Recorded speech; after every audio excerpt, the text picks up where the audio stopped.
तू अपना मुंह बंद रख, किसी को बताया तो तेरा खैर नहीं रहेगा। सुबह का समय था। हल्की धूप खेतों पर बिखर रही थी। सरसों के फूल हवा में झूम रहे थे। एक सफेद पुरानी कार हाईवे पर धीरे धीरे बढ़ रही थी। कार चला रही थी अनन्या राठौर, जिले की कलेक्टर। लेकिन आज वो किसी अधिकारी की तरह नहीं, बल्कि एक साधारण बेटी की तरह अपने गांव लौट रही थी। उसकी छोटी बहन की सगाई थी। मां ने फोन पर अनन्या, तुम ठीक हो ना बेटा? हाँ मां। बेटा, इस बार अफसर बनकर मत आना, बस मेरी बेटी बनकर आना। और अनन्या मुस्कुरा दी थी। आज उसने हल्की नीली सूती सलवार कमीज पहनी थी। बाल साधारण जूड़े में बंधे थे। चेहरे पर न मेकअप, न अधिकार का कोई भाव, बस एक शांति। लेकिन यह वही शांति थी जो तूफान से पहले होती है। हाईवे पर अचानक ट्रैफिक धीमा हो गया। आगे टोल प्लाजा था, लंबी लाइन, हॉर्न की आवाजें, गरम दोपहर की चिढ़न। अनन्या ने देखा एक ऑटो साइड में खड़ा है। एक गरीब किसान, फटी बनियान, धूल भरा गमछा। उसकी गोद में उसकी पत्नी थी, बेहोशी की हालत में। किसान बार बार हाथ जोड़ रहा था। साहब जाने दीजिए, अस्पताल दूर है, मेरी औरत मर जाएगी। ये सब नहीं चलेगा, पैसा दो। बोला, पहले 140 रुपये निकालो। किसान ने साहब मेरे कांपते पास हुए और कहा। पैसे नहीं हैं। भीड़ देख रही थी, लेकिन कोई आगे नहीं आया। अनन्या का हाथ स्टीयरिंग पर कस गया। वो कार से उतरी। एक्सक्यूज मी, ये आप क्या कर क्या रहे हैं? समस्या है? उसने शांत स्वर में पूछा। टोल मैनेजर, मोटा सा आदमी, सोने की चेन पहने, कुर्सी पर पैर चढ़ाकर बैठा था। उसने अनन्या को ऊपर से नीचे तक देखा। Who do you think you are madam, interfering आप here? लाइन में लगिए। This is यहां my सबके लिए plaza. नियम बराबर You है। have no right. अनन्या ने किसान की ओर इशारा किया। इमरजेंसी केस है, नियम कहता है ऐसे मामलों में टोल नहीं लगेगा। मैनेजर हंसा। आप वकील हैं क्या? भीड़ में कुछ लोग मुस्कुराए। अनन्या ने ये कहा, आपातकालीन मामला है, नियम पढ़ लीजिए, यहाँ टोल नहीं लिया नेशनल जा सकता। हाईवे एक्ट के तहत। मैनेजर ने बीच में टोका, तुम मुझे कानून आप सिखाओगी? हमें कानून सिखाएंगी? आप कौन होती हैं? गार्ड को इशारा हुआ। गार्ड आगे बढ़ा और बोला, मैडम हटिए साइड में। उसने अनन्या का हाथ पकड़ना चाहा। अनन्या हाथ ने मत झटका लगाइए। दिया। हाथ मत लगाइए। अब मैनेजर का अहंकार चोट खा चुका था। उसने किसान को धक्का दिया। किसान सड़क पर गिर पड़ा। उसकी पत्नी दर्द से चीख उठी। वो चीख अनन्या के कानों में नहीं, उसके दिल में गूंजी। अनन्या चाहती तो उसी वक्त बोल सकती थी, मैं जिला कलेक्टर हूं, लेकिन उसने खुद को रोका। वो साहब, जानना चाहती थी हम गरीब हैं, इसीलिए अगर आप वो हमारे आम साथ औरत ऐसा कर होती रहे हैं। तो उसके साथ क्या होता।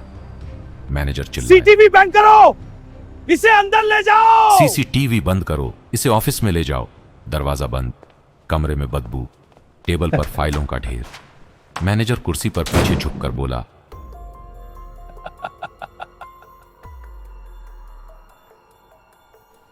बहुत नियम जानती हो ना तुम। अब देखते हैं यहाँ क्या होता है।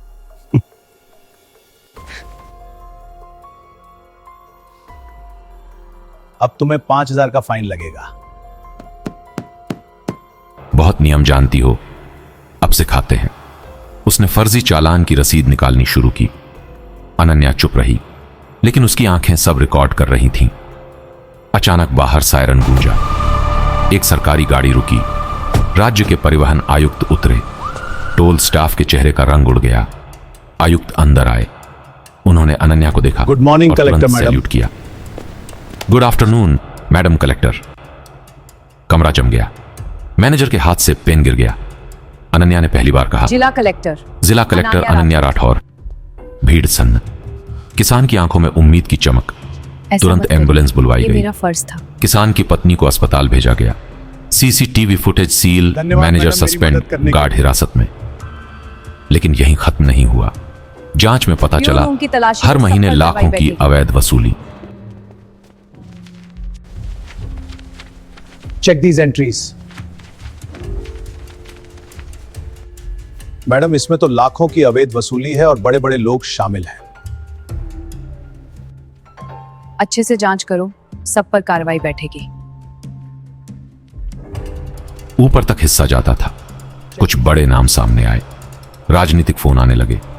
मैडम, मामला छोटा है, छोड़ दीजिए। किसी गरीब की जान अनन्या कम ने जवाब कीमती दिया, नहीं होती है। इंसान की जान छोटी नहीं होती। कम कीमती रात को नहीं घर पर होती है। फोन, धमकी भरे मैसेज, ट्रांसफर करवा देंगे। उसकी बेटा मां क्यों डर लड़ गई। रही है? बेटा क्यों लड़ रही है? अनन्या ने मां का हाथ पकड़ा। माँ, अगर मैं नहीं लड़ूंगी तो फिर कौन लड़ेगा? कैमरे, माइक्रोफोन, भीड़। अनन्या ने कहा, सरकारी कुर्सी डरने के लिए नहीं होती बल्कि खड़े होने के लिए होती है। अगर एक गरीब को न्याय नहीं मिल सकता तो इस कुर्सी का क्या मतलब?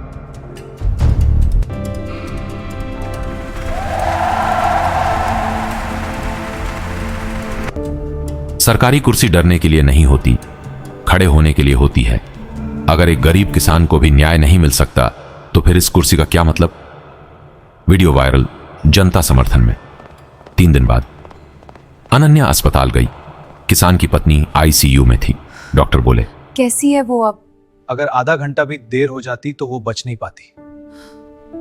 मैडम, आपकी वजह से ही मेरी बीवी जिंदा है। हाँ, सब ठीक है।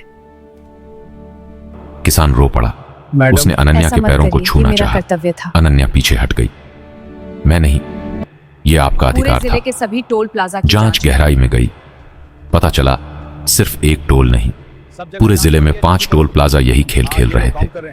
फर्जी एंट्री, बिना रसीद वसूली, इमरजेंसी केस से भी पैसा।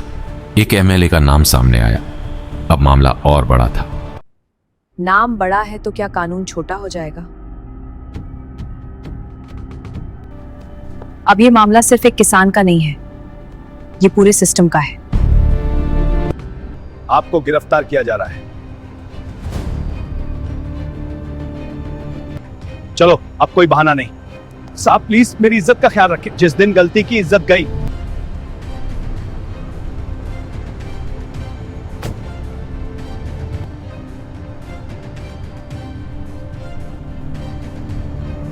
राजधानी से फोन, मैडम राजनीति समझिए, सिस्टम ऐसे ही चलता है। अनन्या ने शांत स्वर में कहा, सिस्टम गलत है तो बदलेगा। 3 महीने बाद जिले में इमरजेंसी टोल फ्री पॉलिसी लागू। हर टोल पर बोर्ड लगा, आपातकालीन स्थिति में टोल माफ। CCTV live monitoring, helpline number. लोगों ने पहली बार महसूस किया, कानून सिर्फ किताब में नहीं, जमीन पर भी उतर सकता है। 6 महीने बाद वही किसान अपनी छोटी बेटी को लेकर कलेक्टर ऑफिस आया। बेटी ने हाथ में एक ड्राइंग पकड़ी थी। उसमें एक महिला सुपर हीरो बनी थी, नीली ड्रेस में, हाथ में तराजू। नीचे लिखा था, हमारी कलेक्टर दीदी। अनन्या की आंखें भर आईं। उसने लड़की से पूछा, बेटा बड़ी होकर क्या बनना बनोगी? चाहती हो? लड़की आप बोली, जैसी कलेक्टर दीदी। आप जैसी। उस पल अनन्या समझ गई, लड़ाई सिर्फ भ्रष्टाचार से नहीं थी, लड़ाई उम्मीद बचाने की थी। रात को ऑफिस में अकेली बैठी अनन्या खिड़की से बाहर देख रही थी। शहर शांत था। उसने धीरे से खुद से कहा, अगर एक अधिकारी चुप रहे तो 100 अन्याय जन्म लेते हैं। 100 अन्याय जन्म लेते हैं। लेकिन अगर एक खड़ा हो जाए तो हजारों को हिम्मत मिलती है। अगर आपको भी लगता है कि सच के लिए खड़ा होना जरूरी है तो इस चैनल को लाइक और सब्सक्राइब जरूर कीजिए, क्योंकि यहां हर कहानी सिर्फ कहानी नहीं, एक आवाज है।